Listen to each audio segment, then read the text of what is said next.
ঘোড়দৌড় বাংলাদেশের ঐতিহ্যবাহী একটি খেলা বলতে পারেন। বাংলাদেশের অন্যতম একটি জনপ্রিয় খেলা হচ্ছে ঘোড়দৌড়, যেটি বাংলাদেশের সকল অঞ্চলেই হয় সম্ভবত। হয়ে গেল তেমনি আমাদের সিঙ্গাড়ি গ্রামে ঐতিহ্যবাহী এক ঘোড়দৌড় প্রতিযোগিতা। যেহেতু আমি গ্রামের ছেলে, তা একবার না গেলেই নয়।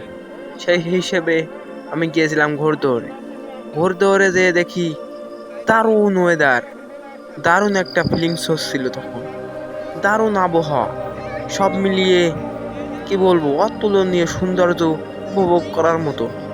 যেখানে শত শত মানুষ এসেছিল। প্রায় এই রেসের রাস্তাটা ছিল 1 থেকে 1.5 কিলোমিটার পর্যন্ত।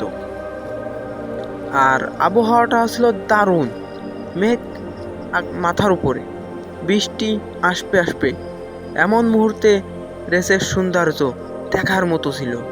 এই যে যেটা দেখা যাচ্ছে, এই ফিলিংসটা মানে কি বলবো আপনাদের, এমন আবহাওয়া আমি আমার জীবনে প্রথমবার দেখলাম। মেঘ মাথার উপরে, আমাদের অঞ্চলে এমন মেঘ আমি আগে কখনো দেখিনি।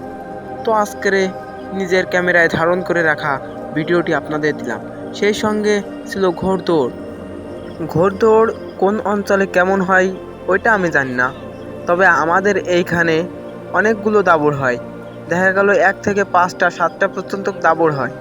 তারপরে পয়েন্ট হিসেব করে তারপরে ফার্স্ট, সেকেন্ড অ্যান্ড থার্ড পুরস্কার দেওয়া হয়। প্রথম, দ্বিতীয়, তৃতীয়, চতুর্থ পুরস্কারও দেওয়া হয় অনেক সময়, পঞ্চম পুরস্কারও দেওয়া হয় অনেক সময়।